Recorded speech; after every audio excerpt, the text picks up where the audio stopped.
Vanakkam Chennai.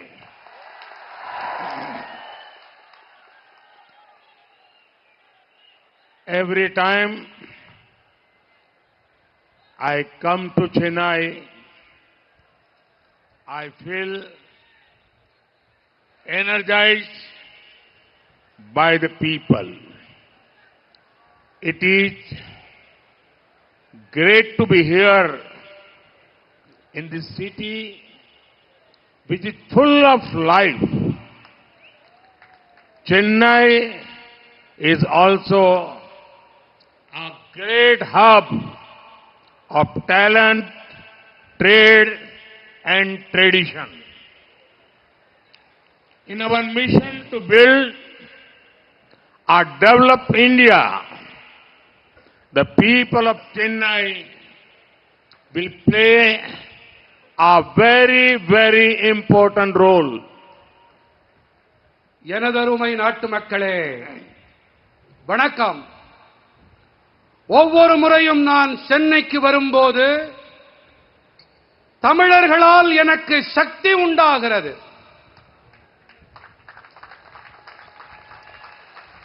உயிர்ப்பும் துடிப்பும் நிரம்பி இருக்கும் இந்த நகரத்திற்கு வருவது மிக அருமையாக இருக்கிறது. திறமைகள், வர்த்தகம், பாரம்பரியம் ஆகியவற்றின் மைய புள்ளி சென்னை. வளர்ச்சியடைந்த இந்தியாவை கட்டமைக்கும் நமது நோக்கத்திலே சென்னை வாசிகள் மிக முக்கியமான பங்கினை ஆற்றுவார்கள். साथियों, तमिलनाडु के प्रति मेरा लगाव बहुत पहले से है. मुझसे आपका प्रेम भी बहुत पुराना है, लेकिन इधर कुछ वर्षों से मैं जब भी तमिलनाडु आता हूं, कुछ लोगों के पेट में दर्द होने लगता है. इन्हें इस बात से तकलीफ होती है कि बीजेपी का जनाधार यहां लगातार बढ़ रहा है और आज यहां चेन्नई में भी हम देख रहे हैं दूर दूर तक लोग ही लोग बैठे हैं, उत्साह से भरे हुए लोग बैठे हैं. நண்பர்களே, எனக்கும் தமிழ்நாட்டிற்கும் இடையேயான உறவு மிக பழமையானது.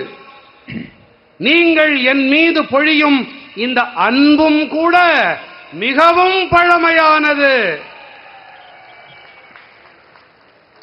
ஆனால் இங்கே சில ஆண்டுகளாகவே நான் தமிழ்நாட்டிற்கு வரும்போது சிலருக்கு வயிற்று வலி ஏற்படுகிறது. வயிற்றிலே புளியை கரைக்கிறது. காரணம் என்ன தெரியுமா? காரணம் பாஜகவுக்கு மக்கள் ஆதரவு தொடர்ந்து வலுவடைந்து வருகிறது என்பதுதான். இன்று சென்னையிலே இதை நாம் தெளிவாக பார்த்துக் கொண்டிருக்கிறோம். நெடுந்தொலைவுக்கு மக்கள் வெள்ளம் திரண்டிருப்பதை பார்த்துக் கொண்டிருக்கிறோம். साथियों, मोदी ने विकसित भारत के साथ साथ विकसित तमिलनाडु का संकल्प लिया हुआ है. हमें जल्द ही भारत को दुनिया की टॉप 3 इकोनॉमी बनाना है. इसमें तमिलनाडु की, चेन्नई की भी बड़ी भूमिका है. भारत सरकार चेन्नई जैसे शहरों को विकसित करने के लिए निरंतर काम कर रही है। हमारी सरकार द्वारा चेन्नई में हजारों करोड़ रुपए के अर्बन इंफ्रास्ट्रक्चर प्रोजेक्ट पर काम किया जा रहा है। स्मार्ट सिटी मिशन हो, पीने के पानी और सीवेज मैनेजमेंट के लिए अमृत स्कीम हो, चेन्नई मेट्रो और चेन्नई एयरपोर्ट प्रोजेक्ट हो, हमने ऐसे कई प्रोजेक्ट्स को आगे बढ़ाया है जिससे यहां ईज ऑफ लिविंग बढ़े। चेन्नई पोर्ट से मदुरवायल के बीच कॉरिडोर बनाने के लिए भी हजारों करोड़ रुपए खर्च किए जा रहे हैं। நண்பர்களே, மோடி வளர்ச்சியடைந்த பாரதத்தோடு கூடவே வளர்ச்சியடைந்த தமிழ்நாட்டிற்கான உறுதிப்பாட்டையும் மேற்கொண்டிருக்கிறேன். நாம் மிக விரைவாக பாரதத்தை உலகின் 3 தலை சிறந்த பொருளாதாரங்களில் ஒன்றாக ஆக்க வேண்டும். இதிலே தமிழ்நாட்டின் சென்னையின் பங்களிப்பு மிகப் பெரியது. பாரத அரசு சென்னை போன்ற நகரங்களின் வளர்ச்சிக்காக தொடர்ந்து பணியாற்றி வருகிறது. நமது அரசாங்கம் வாயிலாக சென்னையில் ஆயிரக்கணக்கான கோடி ரூபாய் மதிப்பிலான நகர்ப்புற கட்டமைப்பு திட்டங்கள் தொடர்பான பணிகள் நிறைவேற்றப்பட்டு வருகின்றன. அது ஸ்மார்ட் நகரங்களாகட்டும், குடிநீர் மற்றும் கழிவுநீர் மேலாண்மைக்கான அம்ருத் திட்டமாகட்டும், சென்னை மெட்ரோ மற்றும் சென்னை விமான நிலைய திட்டங்களாகட்டும், சென்னை வாசிகளின் வாழ்க்கை மேம்பாடு அடைய வேண்டும் என்பதற்காக நாம் வாழ்க்கை வாழ்வதில் சுலபத்தன்மை வேண்டும் என்பதன் பொருட்டு பல திட்டங்களை முன்னெடுத்துச் சென்றிருக்கிறோம். சென்னை துறைமுகத்திற்கும் மதுரவாயிலுக்கும் இடையேயான காரிடார் இடைவெளியை ஏற்படுத்தவும் கூட ஆயிரக்கணக்கான கோடி ரூபாய் செலவு செய்யப்பட்டு வருகின்றது. साथियों, केंद्र सरकार के इन प्रयासों के बीच डीएमके सरकार ने चेन्नई के लोगों की जरूरतों से, आपके सपनों से मुंह फेर रखा है। अभी कुछ समय पहले इतना बड़ा साइक्लोन आया, चेन्नई के लोगों को इतनी परेशानी हुई, लेकिन डीएमके सरकार ने मदद करने की जगह लोगों की मुश्किलों को और ज्यादा बढ़ाने का काम किया। डीएमके के लोग संकट के समय फ्लड मैनेजमेंट नहीं करते, बल्कि ये मीडिया मैनेजमेंट करने में लगे रहते हैं। लोगों के घरों में पानी भरा हुआ था, लेकिन ये लोग मीडिया से कह रहे थे कि सब ठीक हो गया है। इसी से पता चलता है कि डीएमके सरकार को जनता के सुख दुख से, आपके सुख दुख से कोई मतलब नहीं है। நண்பர்களே, ஒருபுறம் மத்திய அரசு தமிழ்நாடு மற்றும் சென்னையின் எதிர்காலத்திற்காக பணியாற்றி வருகிறது. ஆனால் மறுபுறத்திலோ மாநிலத்தில் அதிகாரத்தில் இருக்கும் திராவிட முன்னேற்றக் கழக அரசு சென்னை வாசிகளின் தேவைகளை, அவர்களின் கனவுகளை கண்டுகொள்ளவே இல்லை. சில காலம் முன்புதான் மிகப்பெரிய புயல் வந்தது. சென்னை வாழ் மக்களுக்கு ஏகப்பட்ட துயரம் உண்டானது. உண்டாச்சா? உண்டாச்சா? அங்கே இந்த குரலே வரல. நான் சொல்றது சரியா? இன்னும் சத்தமா தில்லி கோட்டை வரைக்கும் கேட்கணும். புயல்னால இங்க வெள்ளப்பெருக்குனால கஷ்டம் உண்டாச்சு. ஆனால் திமுக அரசாங்கம் அவதிப்படும் மக்களுக்கு உதவிக்கரம் நீட்டுவதற்கு பதிலாக அவர்களுடைய துயரத்தை மேலும் மேலும் அதிகப்படுத்தும் வேலையை செய்திருக்கிறது. திமுகவை சேர்ந்தவர்கள் பெருவெள்ள பெருந்துயர் காலத்திலே வெள்ள மேலாண்மையை செய்வதில்லை. மாறாக என்ன செய்கிறார்கள்? ஊடக மேலாண்மையை செய்கிறார்கள். ஊடகங்களை சரிகட்டுகிறார்கள். சரியா? மக்களின் வீடுகளுக்குள்ளே வெள்ள நீர் நிரம்பிவிட்டது. ஆனால் இவர்கள் ஊடகங்களிலே என்ன சொல்லுகிறார்கள்? பாலும் தேனும் ஓடுகிறதாம், வெள்ள நீர் ஓடவே இல்லை என்கிறார்கள்.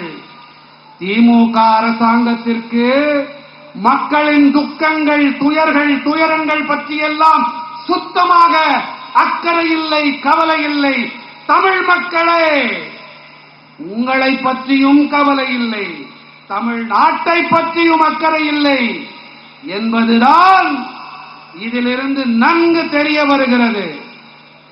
साथियों, बीजेपी की केंद्र सरकार संवेदनशील है और गरीब की चिंता करने वाली सरकार है।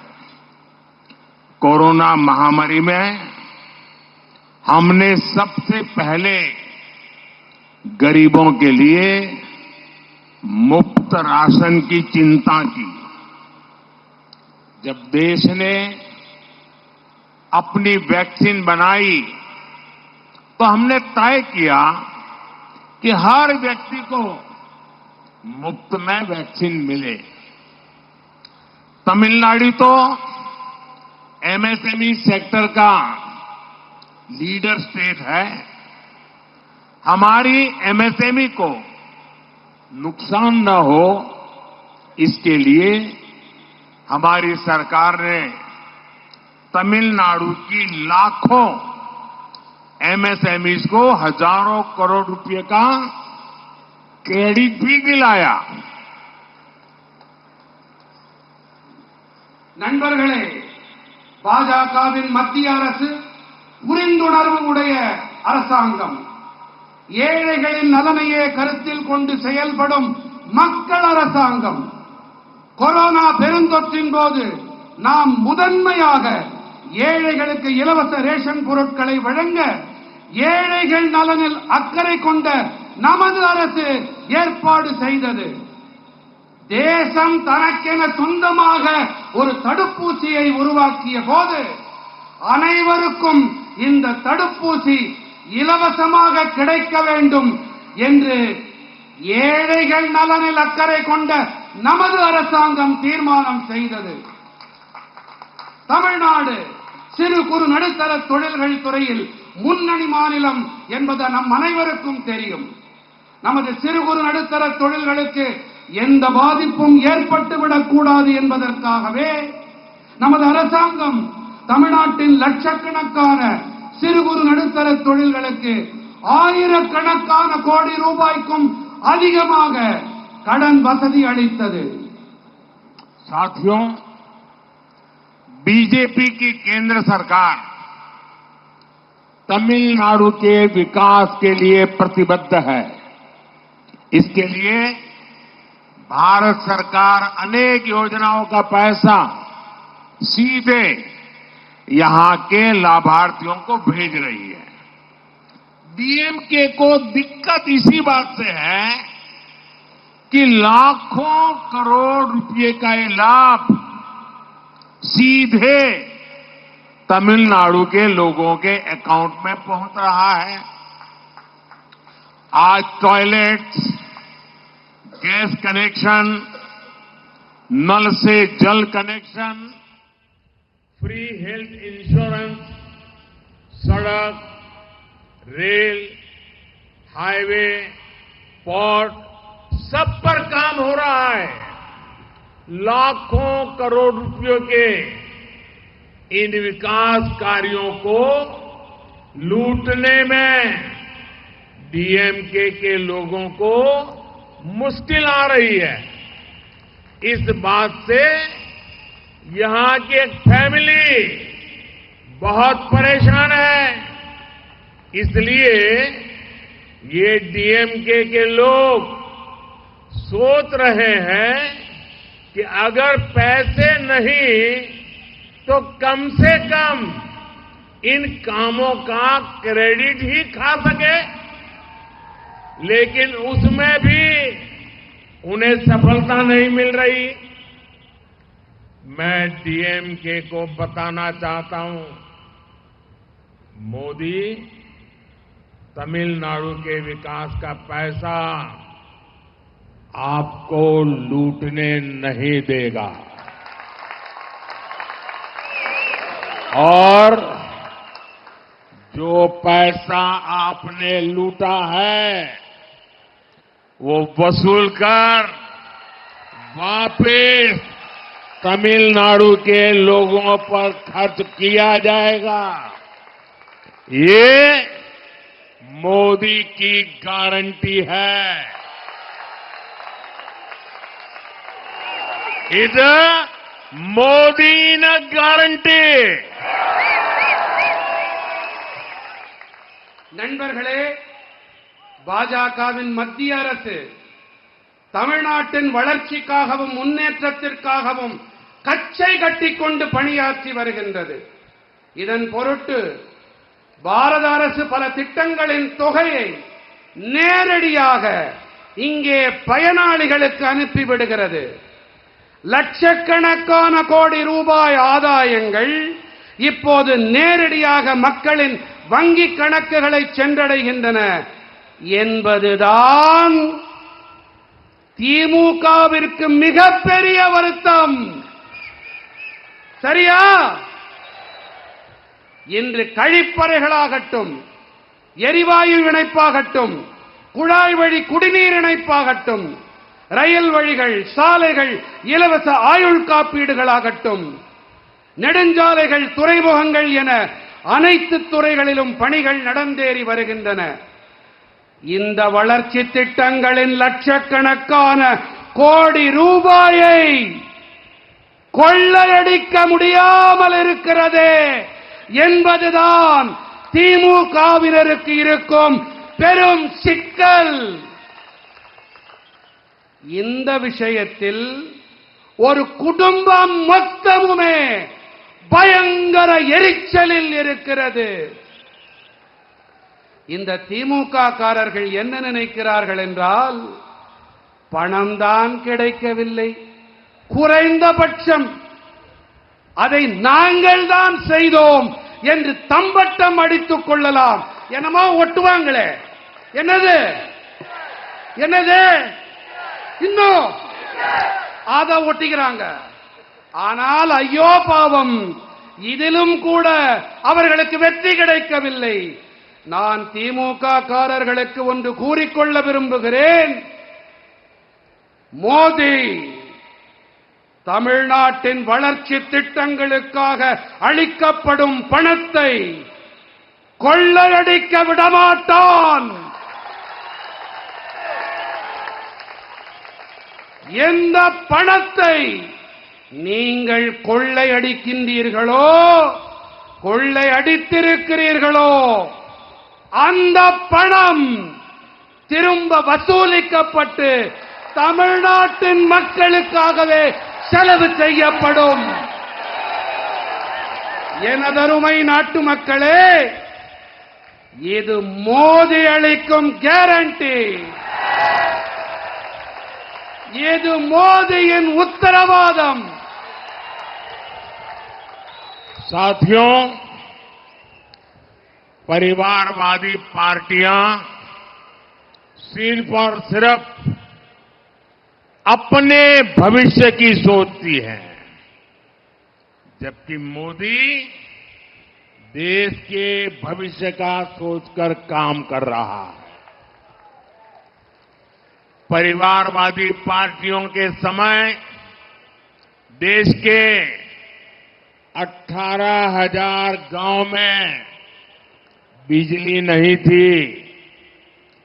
देश के 2.5 करोड़ से ज्यादा घर अंधेरे में थे। आप भी जानते हैं 21वीं सदी की बहुत बड़ी चुनौती एनर्जी सिक्योरिटी है। आज हमारी सरकार इस दिशा में भी तेजी से काम कर रही है। अभी मैं कल्पाकम से ही वहीं से आ रहा हूं जहां भारत ने ऊर्जा क्षेत्र में आत्मनिर्भर बनने के लिए बड़ा कदम उठाया है। आज कल्पाकम में देश के पहले और made in India fast breeder reactor ने बिजली उत्पादन के लिए ऐतिहासिक पड़ाव पार किया है। तकनीकी भाषा में कहें तो आज इस परमाणु ऊर्जा केंद्र में कोर लोडिंग का आरंभ हो गया है। कुछ ही समय में इससे बिजली उत्पादन शुरू हो जाएगा। इस रिएक्टर के चालू होने के बाद भारत ऐसी टेक्नोलॉजी हासिल करने वाला दुनिया का दूसरा देश बन जाएगा। मैं सभी भारतवासियों को इस उपलब्धि के लिए बहुत बहुत बधाई देता हूं। குடும்ப அரசியல் பேசும் கட்சிகள் தங்களுடைய எதிர்காலத்தை பற்றி மட்டுமே சிந்திக்கின்றன. ஆனால் மோடி தேசத்தின் எதிர்காலத்தை பற்றி சிந்தித்து செயல்படுகிறேன். குடும்ப அரசியல் கட்சிகள் ஆட்சி செய்த காலத்திலே 18,000 கிராமங்களில் மின்சாரமே இருக்கவில்லை. தேசத்தின் 2.5 கோடிக்கும் அதிகமான வீடுகளில் இருள் சூழ்ந்திருந்தது. 21ஆம் நூற்றாண்டின் பெரிய சவால் என்று சொன்னால் எரிசக்தி பாதுகாப்பு, எனர்ஜி செக்யூரிட்டி என்பதை நீங்கள் நன்கறிவீர்கள். இன்று நமது அரசு இந்த திசையில் மிக விரைவாக செயலாற்றிக் கொண்டிருக்கிறது. நான் இப்போதுதான் கல்பாக்கத்திலிருந்து வருகிறேன். இங்கே எரிசக்தி துறையில் தற்சார்பு நிலையை அடையும் திசையில் பாரதம் பெரிய அடியை முன்னெடுத்திருக்கிறது. இன்று கல்பாக்கத்திலே தயாரிக்கப்பட்ட ஃபாஸ்ட் பிரீடர் அணு ஆலையானது மின்சார உற்பத்திக்காக வரலாற்று சிறப்புமிக்க நிலையை கடந்திருக்கிறது. தொழில்நுட்ப முறையிலே சொன்னால் இன்று இந்த அணுசக்தி மையத்தில் கோர் லோடிங் தொடங்கிவிட்டது. சில காலத்திலேயே இதன் மூலம் மின் உற்பத்தி தொடங்கப்பட்டுவிடும். இந்த அணு உலை தொடங்கப்பட்டிருப்பதற்கு பிறகு பாரதம் இப்படிப்பட்ட தொழில்நுட்பத்தை பெற்றிருக்கும் நாடுகளில் 2வது நாடாக ஆகிவிடும். இந்த சாதனைக்காக நான் பாரத நாட்டவர்கள் அனைவருக்கும் என் நல்வாழ்த்துக்களை தெரிவித்துக் கொள்ளுகிறேன்.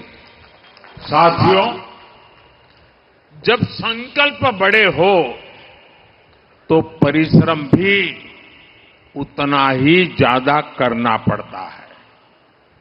साल 2024 की शुरुआत अब उसको बहुत ज्यादा सप्ताह नहीं गुजरे हैं। अभी तो हम मार्च की शुरुआत में हैं, लेकिन ये कालखंड दिखाता है कि भारत अपनी ऊर्जा जरूरतें पूरी करने के लिए कितने बड़े स्केल पर काम कर रहा है। कुछ दिन पहले ही मैंने काकरापार परमाणु ऊर्जा केंद्र में स्थापित 1400 मेगावाट की क्षमता वाले 2 नए रिएक्टर राष्ट्र को समर्पित किए।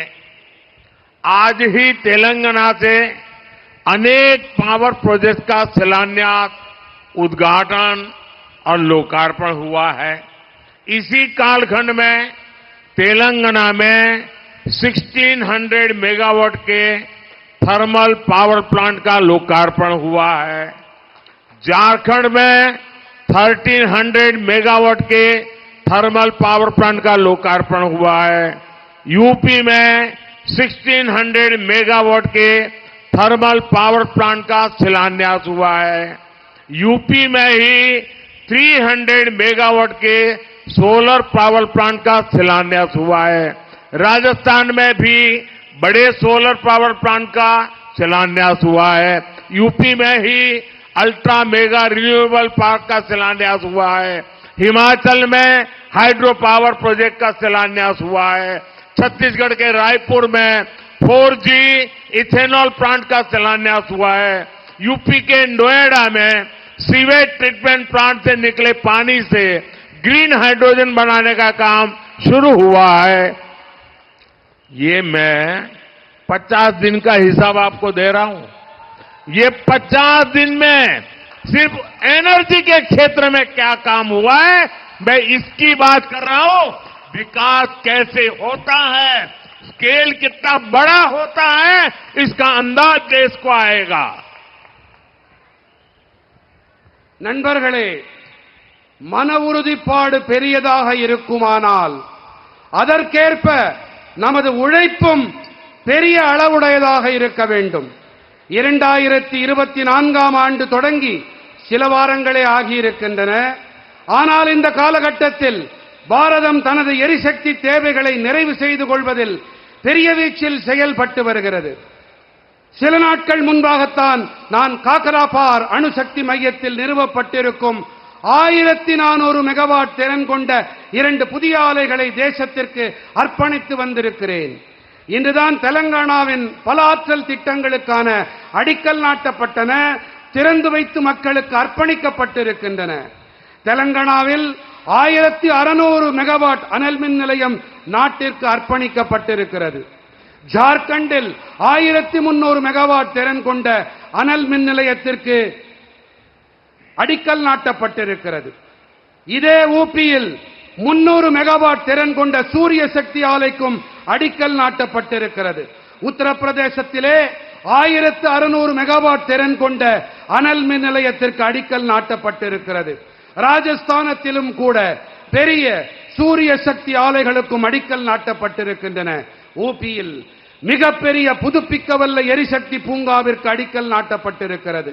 ஹிமாச்சல பிரதேசத்தில் புனல் மின் நிலையத்து திட்டத்திற்கும் அடிக்கல் நாட்டு விழா நடந்தேறி இருக்கிறது. சத்தீஸ்கடிலே ராய்ப்பூரிலே 4G எத்தனால் ஆலைக்கு அடிக்கல் நாட்டப்பட்டிருக்கிறது. ஊபியிலே நொய்டாவிலே கழிவுநீர் சுத்திகரிப்பு ஆலையிலிருந்து வெளியேறும் நீர் மூலம் பசுமை ஹைட்ரஜன் தயாரிக்கும் பணி தொடங்கப்பட்டிருக்கிறது. இது கடந்த சில நாட்களில் செய்யப்பட்டிருக்கும் அடிக்கல் நாட்டு விழா திறப்பு விழாவுக்கான பட்டியலை மட்டுமே உங்களுக்கு அளித்திருக்கிறேன்.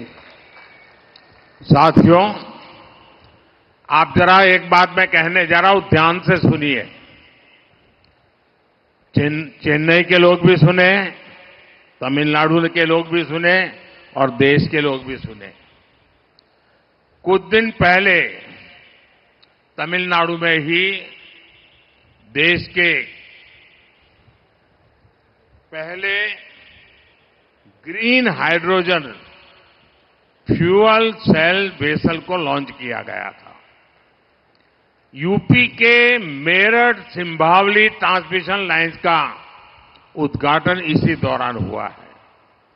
कर्नाटक के कोप्पल में विंड एनर्जी जोन से ट्रांसमिशन लाइन्स का उद्घाटन भी किया गया है।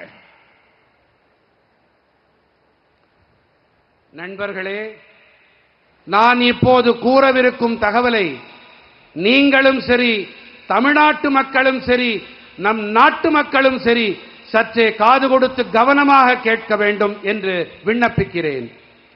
சில நாட்கள் முன்பாகத்தான் தமிழ்நாட்டிலே பசுமை ஹைட்ரஜன் எரிபொருள் வாயிலாக இயங்கும் கலன் தொடங்கப்பட்டது. ஊபியிலே மேரட் சிம்பாவலி டிரான்ஸ்மிஷன் லைன்கள் கூட இந்த காலகட்டத்திலேதான் தொடங்கப்பட்டிருக்கின்றன.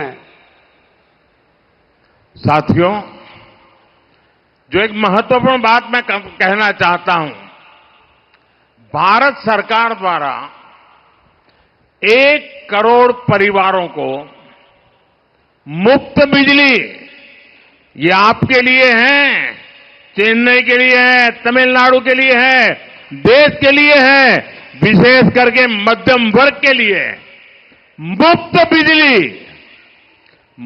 जीरो बिल मुफ्त बिजली देने वाली पीएम सूर्यघर मुफ्त बिजली योजना भी शुरू की गई है. इस योजना पर सरकार 75,000 करोड़ रुपए खर्च करने जा रही है. बिजली से जुड़े ऐसे अनेक प्रोजेक्ट्स भारत को बिजली सेक्टर में आत्मनिर्भर बनाएंगे और इसमें तमिलनाडु की बहुत बड़ी भूमिका रहेगी.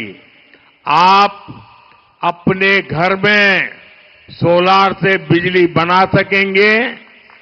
300 यूनिट बिजली आपका जीरो बिल और ज्यादा बिजली पैदा करेंगे तो सरकार खरीदेगी, आपको बिजली बेच करके कमाई होगी. हर परिवार की बिजली खुद की होगी, बिजली बेचकर कमाई भी होगी. நண்பர்களே, பாரத அரசு வாயிலாக 1 கோடி குடும்பங்களுக்கு இலவச மின்சாரம் அளிக்கும் பிஎம் சூரியகர் சூரிய வீடுகள் இலவச மின்சாரம் வழங்கும் திட்டமும் தொடங்கப்பட்டிருக்கிறது. உங்களுக்கு மின்சாரத்துக்கான கட்டணம் இருக்காது. உங்க வீட்டில் நீங்க இந்த கருவிகளை பொருத்தினா மட்டும் போதும். உங்களுக்கு கிடைக்கக்கூடிய மின்சாரம் இலவசமா இருக்கும். உபரி மின்சாரம் அதை அரசாங்கம் வாங்கிக்கும். சந்தோஷமா இல்லையா? இருக்கா? சொல்லுங்க, சொன்னா தானே தெரியும். இந்த திட்டத்திற்கு 75,000 கோடி ரூபாய் செலவு செய்யப்பட இருக்கிறது. மின்சாரத்தோடு இணைந்த இத்தகைய பல திட்டங்கள் பாரதத்தை மின்சக்தி துறையில் தன்னிறைவு உடையவனவாக ஆக்கும். இவற்றிலெல்லாம் தமிழ்நாட்டிற்கு மிகப்பெரிய பங்களிப்பிருக்கும். 0 கட்டணம் இலவச மின்சாரம், 0 கட்டணம். ஒரு முறை சொல்லுங்க, 0 கட்டணம் இலவச மின்சாரம். साथियों, ये आप डीएमके वालों को भली भांति जानते हैं और कांग्रेस को भी आप अच्छी तरह जानते हो. ये दोनों लोग है कैसे, और उनके जैसे और भी है. ये डीएमके और कांग्रेस जैसी पार्टियां कहती हैं, उनका मोटो है फैमिली फर्स्ट और मोदी कहता है नेशन फर्स्ट. इसलिए अब इंडी गठबंधन के लोगों ने मुझे गाली देने का नया फॉर्मूला निकाला है. ये लोग कहने लगे हैं कि मोदी का तो कोई परिवार ही नहीं है. मतलब जिनको परिवार है उनको भ्रष्टाचार करने का लाइसेंस मिल जाता है क्या?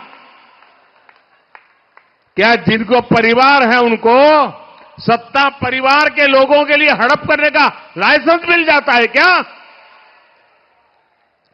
मेरे प्यारे देशवासियों, मेरे प्यारे परिवारजनों, ये बार बार मेरे परिवार को गाली देने का उनको शौक लग गया है। भाइयों बहनों, मैंने घर छोड़ा है, खुद के लिए नहीं, मौज मस्ती के लिए नहीं, मेरे देश के लिए। ये मेरा देश, यही मेरा परिवार है। 140 करोड़ भारतवासी, यही मेरा परिवार है।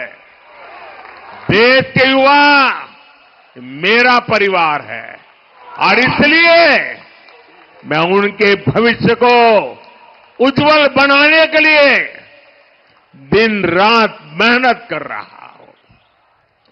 देश की बहनें, बेटियां, ये मेरा परिवार है, इसलिए मैं उन्हें ज्यादा से ज्यादा नए अवसर देने के लिए काम कर रहा हूं।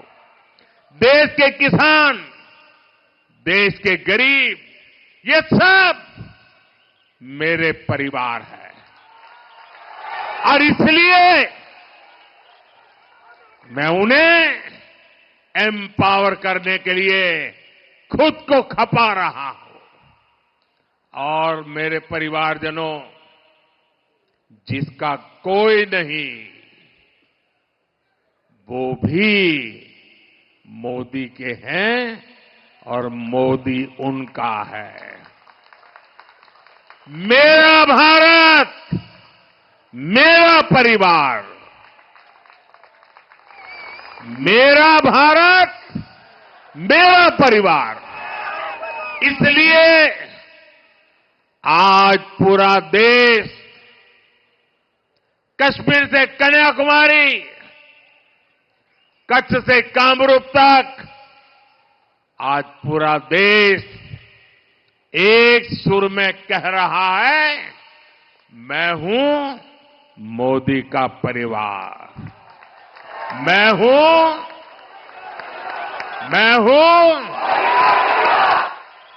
नान दान मोदीयन कुडुंबम,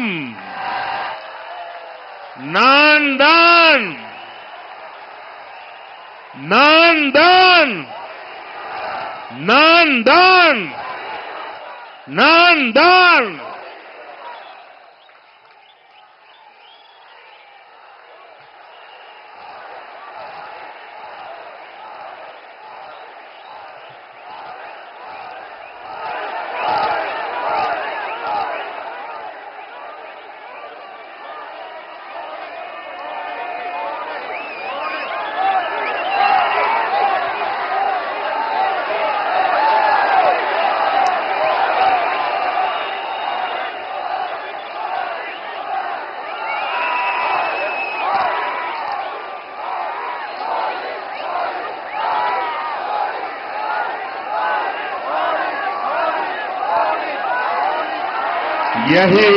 यही मेरा परिवार है।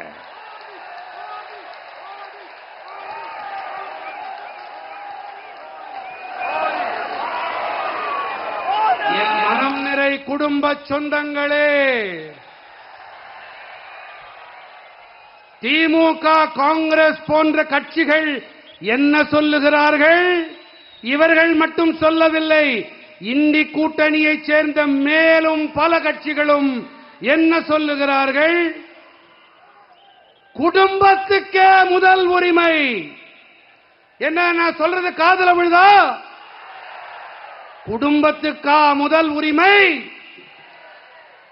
ஆனால் மோடி சொல்வது என்ன?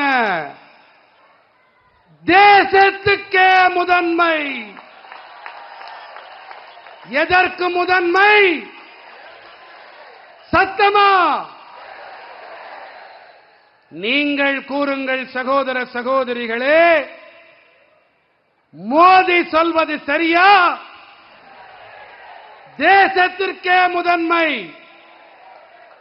ஆகையினாலேதான் இந்தி கூட்டணியைச் சேர்ந்தவர்கள் என்னை வைய, என்னை வசைபாட ஒரு புதிய பார்முலாவை கண்டுபிடித்திருக்கிறார்கள். அட போயா, இந்த மோதிக்கு குடும்பம்லாம் கிடையாது, அதனாலதான் இப்படி எல்லாம் பேசுறாரு என்று அவர்கள் கூறி வருகிறார்கள். என் உயிரினும் மேலான உறவுகளே,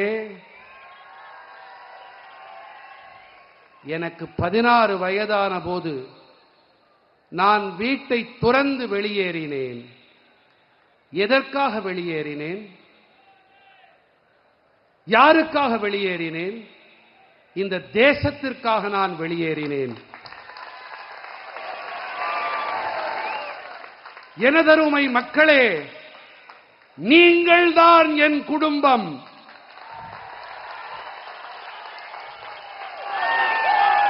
பாரத நாட்டின் மக்கள்தான் என்னுடைய குடும்பத்தார். தேசத்தின் இளைஞர்கள் என் குடும்பத்து மக்கள். ஆகையால் தான் அவர்களின் எதிர்காலத்தை மேலும் ஒளிமயமானதாக ஆக்க நான் இரவு பகலாக கடுமையாக உழைத்து வருகிறேன். என் சொந்தங்களே, இந்த தேசத்தின் தாய்மார்கள், சகோதரிகள் என் குடும்பத்தைச் சேர்ந்தவர்கள் என்பதால் தான் மேலும் மேலும் புதிய சந்தர்ப்பங்களை, புதிய வாய்ப்புகளை உருவாக்க வேண்டி நான் பணியாற்றி வருகிறேன். தேசத்தின் விவசாயிகள், தேசத்தின் ஏழை பாழைகள் தாம் என் குடும்ப சொந்தங்கள். ஆகையால் தான் அவர்களுக்கு அதிகார பங்களிப்பு ஏற்படுத்தப்பட, அவர்களின் உரிமைகள் அவர்களுக்கு கிடைக்க நான் என்னை முழுமையாக அர்ப்பணித்துக் கொண்டிருக்கிறேன்.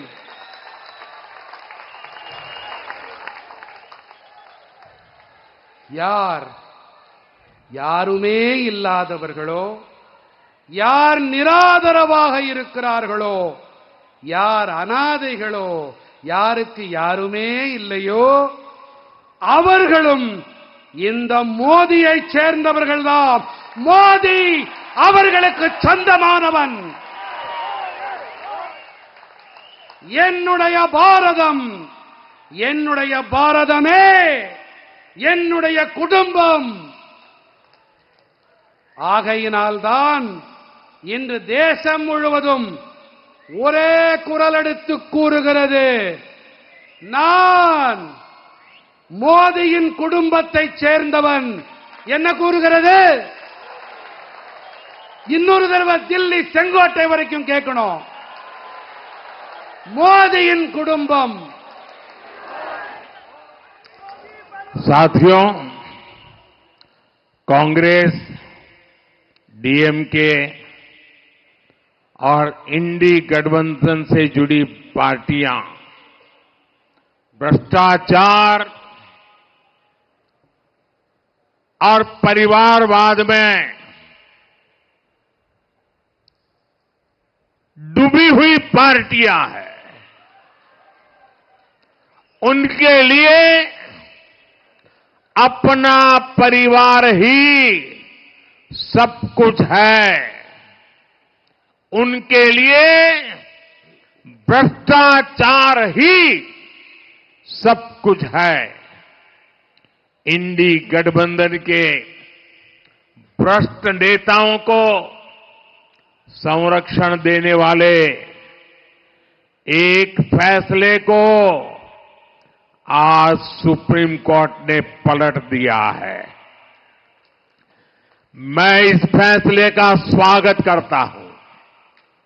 साथियों, सुप्रीम कोर्ट के इस फैसले के बाद इंडी अलायंस में मातम छाया हुआ है। आंसू उनके सूख नहीं रहे हैं, डरे हुए हैं, कांप रहे हैं, क्योंकि इंडी अलायंस को रिश्वतखोरी के अलावा, भ्रष्टाचार के अलावा देश की व्यवस्थाओं को करप्ट करने के अलावा और कुछ भी न करना आता है, न करने का इरादा है, और न ही वो अपने परिवार के बाहर सोच सकते हैं। दशकों तक इंडी अलायंस में शामिल दलों ने लूट की राजनीति की है। आज इन्हीं लोगों की वजह से देश का युवा राजनीति से, व्यवस्थाओं से इतना चिढ़ा रहता है। आज आया सुप्रीम कोर्ट का फैसला स्वच्छ राजनीति को बढ़ावा देगा। और आप जानते हैं कि मोदी का सबसे बड़ा प्रिय काम है स्वच्छता अभियान। और स्वच्छता अभियान कैसा भी हो, मुझे सब जगह पे साफ सफाई करनी ही है। बस आपके आशीर्वाद चाहिए। என் நெஞ்சம் நிறை நாட்டு மக்களே, காங்கிரஸ், திமுக மற்றும் இண்டி கூட்டணியோடு இணைந்திருக்கும் கட்சிகள் ஊழலில் ஊறிப் போயிருக்கும் குடும்ப அரசியலில் ஈடுபட்டு வரும் கட்சிகள்.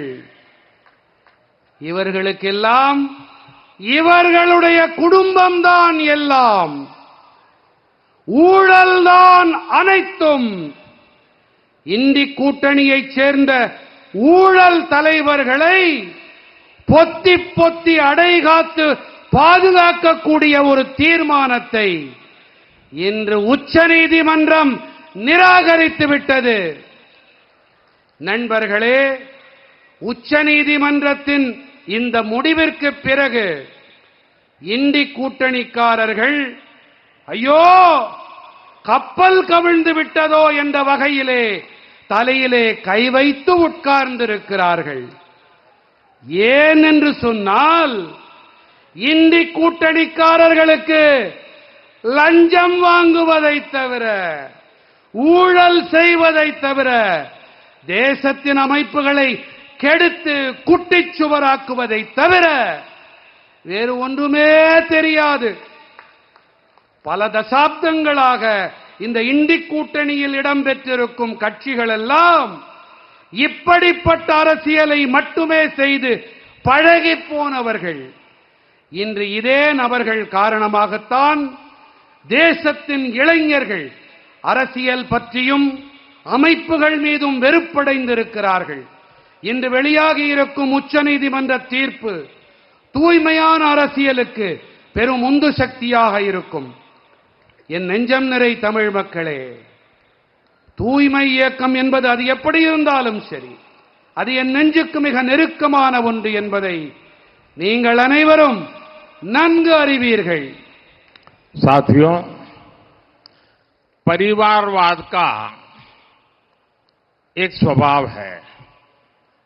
ये परिवारवादी जो पार्टियां होती है ना, उनको परिश्रम से दूर दूर तक का कोई नाता नहीं होता है।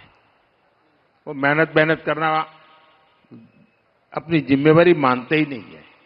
इसलिए परिवारवाद अपने साथ अहंकार भी लेकर आता है। और जब कोई परिवारवादी सरकार में किसी अहम पद पर आ जाता है तो उसे लगता है कि देश और देश की जनता उसकी गुलाम है। वो अपने पद की गरिमा तक भूल जाता है। आज हमने ये भी देखा है कि कैसे देश की सबसे बड़ी अदालत सुप्रीम कोर्ट ने डीएमके परिवार के एक मंत्री से सख्त सवाल किए हैं। करोड़ों लोगों की आस्था का घोर अपमान करना भी परिवारवादियों की एक निशानी है, पहचान है, आदत है। और मुझे अफसोस है कि जिन्हें अपने अहंकार में जनता की भावनाओं तक की परवाह नहीं है, वो तमिलनाडु सरकार में प्रमुख पद पर बने बैठे हैं। நண்பர்களே, குடும்ப அரசியலுக்கும் உழைப்பிற்கும் மலைக்கும் மடுவுக்கும் இடையிலான தூரம். ஆகையினாலே குடும்ப அரசியல் என்பது தன்னுடன் கூடவே அகங்காரம், மமதை, திமிர்த்தனத்தை வெளிப்படுத்துகிறது. குடும்ப அரசியல் கட்சியைச் சேர்ந்த உறுப்பினர் ஒருவர் அதிகாரத்தின் முக்கிய பதவியை பெறும்போது தேசத்தையும் தேசத்தின் மக்களையும் அடிமைகளாக கருதுகிறார்கள். தனது பதவிக்கென இருக்கும் மாட்சிமை கண்ணியத்தையும் கூட அவர்கள் மறந்து போகிறார்கள். விளையாட்டாக, என்னது விளையாட்டாக, மறுபடியும் சொல்லுங்க, விளையாட்டாக கடந்து போகிறார்கள். தேசத்தின் மிகப்பெரிய நீதிமன்றமான உயர் நீதிமன்றம் திமுக குடும்பத்தின் ஒரு அமைச்சரிடத்திலே கடுமையான வினாக்களை எழுப்பியிருக்கிறது என்பதையும் நாம் இன்று பார்த்தோம். கோடிக்கணக்கான மக்களின் நம்பிக்கையை கொச்சைப்படுத்தி காலில் போட்டு மிதித்து அவமானம் செய்வதும் கூட குடும்ப அரசியல் நடத்துபவர்களின் லட்சியம், அடையாளம். சகோதர சகோதரிகளே, தங்களுடைய அதிகாரம், அகங்காரம், மமதை காரணமாக மக்களின் உணர்வுகளை கொஞ்சம் கூட மதிக்காத ஒருவர் இன்னமும் கூட தமிழ்நாடு அரசின் முக்கிய பதவியில் இடம் பெற்றிருக்கிறார். இது கவலை அளிக்கும் விஷயம். साथियों, आज मैं एक गंभीर विषय की भी चर्चा करना चाहता हूं।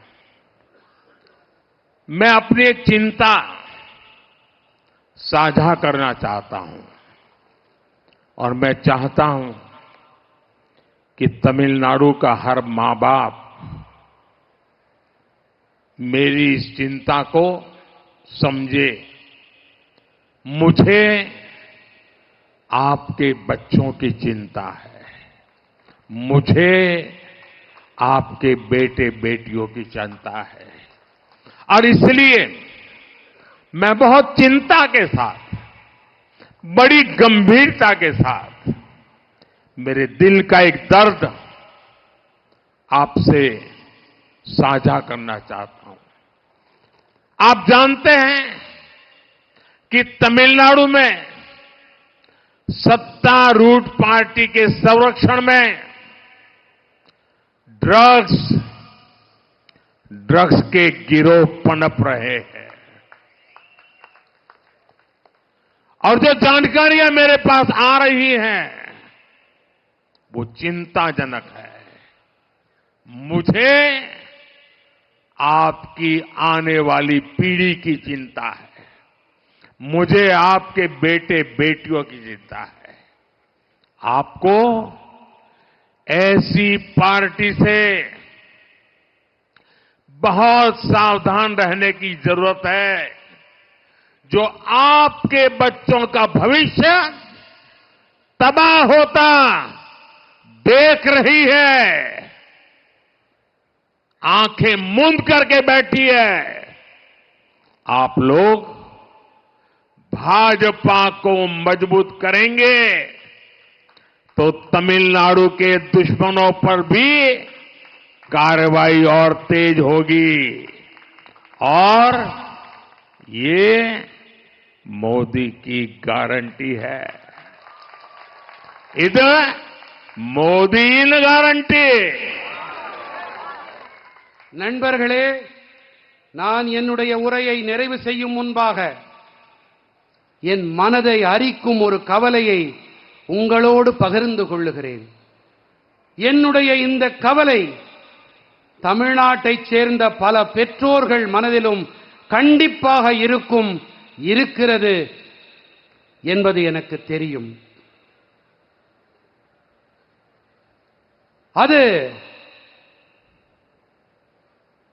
ஆட்சி அதிகாரத்திலே இருக்கும் கட்சியின் ஆதரவிலே தமிழ்நாட்டிலே போதைப் பொருட்கள் தங்கு தடையில்லாமல் அங்கிங்கெனாதபடி அனைத்து இடங்களிலும் புழங்கி வருகிறது என்பதுதான் என் மனதை உருக்கும், என் மனதை அரித்தெடுக்கும் அந்த கவலை. இந்த கவலை இங்கே உங்களுக்கு இருக்கிறதா? இங்கே பெற்றோர்கள் இருக்கின்றீர்களே, உங்களுக்கு இருக்கிறதா?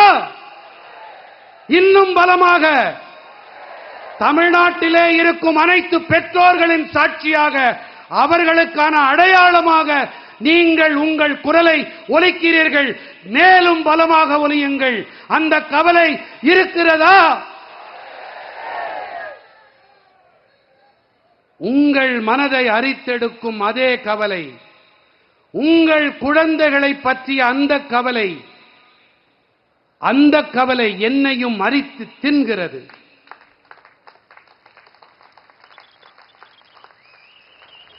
உங்கள் குழந்தைகளின் எதிர்காலத்தை அழிக்க நினைக்கும் இப்படிப்பட்ட கட்சி இது குறித்து நீங்கள் மிகவும் எச்சரிக்கையாக இருக்க வேண்டியது மிக மிக அவசியமானது.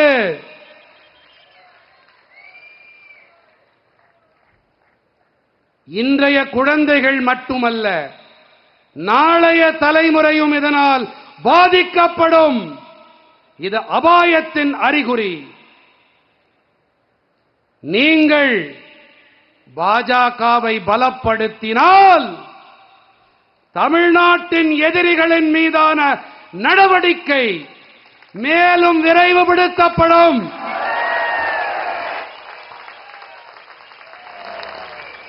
இது